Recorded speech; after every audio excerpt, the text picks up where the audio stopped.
Okay, so this is our December 14 Dark and Light Side episode 198, okay? So kung gusto niyo malaman saan galing ang mga problema niyo sa buhay at paano ito lutasin, this is it. Kukuha tayo dito ng tatlong baraha. This is the card kung saan galing yung mga problema niyo. At ito naman yung deck na kung saan magkakaroon siya ng suggestion, 'di ba? Kung ano naman ang mga possible solutions at turnaround sa mga twist ng buhay ninyo. Okay? O, kuha ako dito ng tatlo. Unang pinagmulan ng problema, this is the Four of Swords. Diba? Yung pahinga. Ay, nako, sinabi ko na sa inyo. Basta dumaan ang Friday the 13th, maraming magpapahinga. Pangalawa, Five of Pentacles, cheating, poverty, sakit, kamalasan. Pangatlo, and this is it, yung biyahe. So ngayon, sasabihin ko sa inyo, di ba kakatapos lang ng Friday the 13th, pero magtatapos yung energy sa 12 noon pa today. Ngayon, sa mga sumali sa live ko kagabi, binigyan ko kayo ng warnings. So may mga tao talaga na gustuhin man natin silang isalba, kung ayaw nilang maniwala sa lumabas sa baraha, wala tayong magagawa. Pero, may mga taong hindi aabot ng Pasko. Yan ang lumalabas ditong magpapahinga. And then, may mga tao din na hindi pa darating ang Pasko, may maghihiwalay, may malulugi. At kasi the Five of Pentacles is illness din. Lahat ng kamalasan nandito sa Five of Pentacles. And then yung iba, posibleng maaaksidente sa biyahe.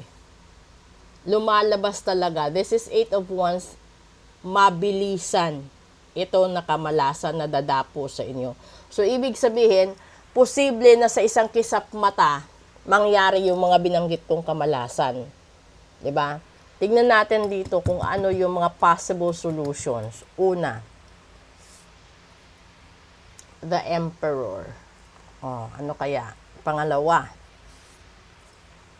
the Hangman. Uy! And pangatlo, dito tayo kumuha.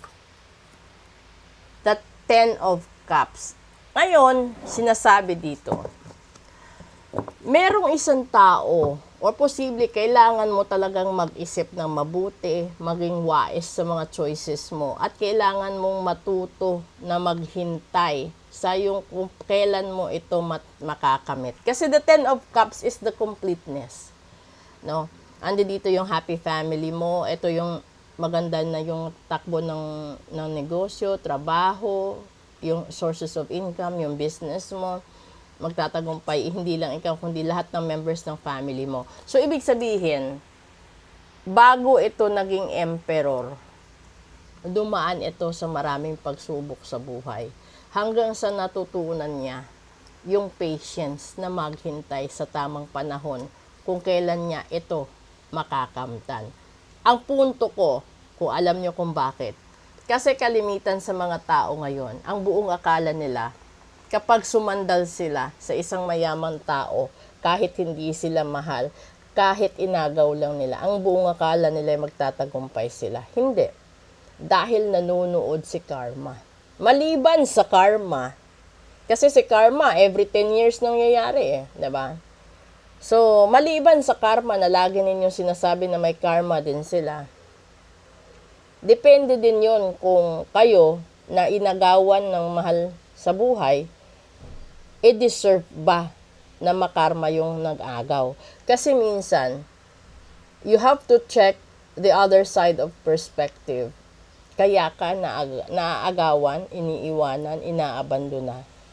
Dahil din sa pag-uugali mo, dahil din sa pakikitungo mo, dahil din sa mga bagay na hindi niya siguro ini-expect na meron ka, na ikakasira ng relasyon nyo, trabaho, pamilya, at kung ano-ano pa. 'Di ba? Kasi hindi lahat ng third party ng agaw. Hindi rin lahat ng legit na asawa ay hindi na mahal. So, you have to read between the lines and you need to check talaga Kasi bago mo i-blame yung third party, tanungin mo muna sarili mo, naging sapat ka ba? Naging responsible ka ba? Naging, ano pa ba yung meron doon? Basta whatever factors that a marriage or a relationship should have, you have to re-evaluate yourself. Kasi magkaiba ang ugali ng nililigawan ka palang stage or kesa doon sa nagsama na kayo hanggang sa nagkaroon kayo ng mga responsibilities. Kasi katulad din yan ng mga biglaang pagpapanganak, pagbubuntis, 'di ba? Pagpapamilya dahil lang sa isang insidente na gusto niyong mangyari at gawin na hindi alam ng magulang ninyo. And then here comes na nabuntis kayo, nakabuntis kayo, and then hindi pa nga kayo na itawid ng mga magulang nyo, dinadagdagan nyo pa yung problema ng magulang nyo, hindi pa nga kayo nakapagtapos ng pag-aaral, di ba?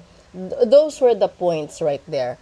Pero sa mga magulang naman, kung magtataka ka kung bakit naghihirap ang buong pamilya mo, minsan kasi may mga minamana din kayong sumpa galing sa mga magulang ninyo at sa mga lola ninyo dahil na rin sa kapabayaan ng magulang. Kasi minsan, at kadalasan, at ito'y nangyayari, kung ito kunan nyo ng base, kung ikaw ay isang anak, tapos yung magulang mo namatay, it's either your mother or your father namatay, and then it turns out na yung buhay mo mas naging mahirap. Ibig sabihin, yung namana mong karma sa magulang mo is bad karma. And yan na bad karma na yan, naka-instill na yan sa buhay mo habang buhay. Hindi pa kasama yung personal karma mo sa buhay dahil sa mga nagagawa mong kasalanan. So, kung nawala ulit yung ina mo halimbawa at mas lalong bumigat ang buhay mo, ibig sabihin nun, dalawa sila may karma. Dalawa sila may kahirapan sa buhay. And then, kung ano-ano pa, kasi merong mga ganun na factor. So, huwag kayong maniwala na kayang matanggal yan sa dasal. Hindi. Kasi yung karma sa sumpa na minana ay kailangan dapat putulin sa ritual. So, kung gusto mong umunlad at hindi na mamana ng mga anak mo, yung minana mo, at saka yung mamanahin pa sa'yo, ipaputol mo. Dahil mas mabigat yun sa mga apo at sa mga apo pa sa tuhod na ilang levels ng karma ang mamanahin nila na hindi naman nila kasalanan. 'Di ba? Hindi pa kasama doon kapag pinabarang ka ng kalaban mo, karibal mo, pinalaban ka dahil sa kaso, sa mga hindi mo na-meet na mga bayarin. Ito isa yun. Kung meron kang hindi tinapos na bayad at ang kapalit nito ay matinding kamalasan, mahihirapan ka sa buhay. Pakatandaan nyo yan. Lalong-lalo na kung ang hindi nyo tinapos is yung ritual. Dahil lahat ng manggagamot, mambabarang, may balik yan kapag hindi mo tinapos. Hindi ibig sabihin na instant, pero gradual ang balik niyan na pagsisisihan mo. So, kung may mga tao na akala ninyo okay lang, iset aside mo yung akala na yan. Dahil it will make a big twist sa buhay mo. Ganon din yon sa mga taong nasaktan mo, nasugatan mo, napagsalitaan mo ng hindi maganda, napagbuhatan mo ng kamay. Mabibigat at mabibigat ang gagawin at ibibigay sa iyong hatol. So, this is all about general reading. Kung gusto nyong malaman yung future nyo sa 2025 on a monthly basis from January to December 2025, magpabook lang po kayo ng full private reading. Okay? So, maraming salamat po. Thank you. Proceed tayo sa Real Talk.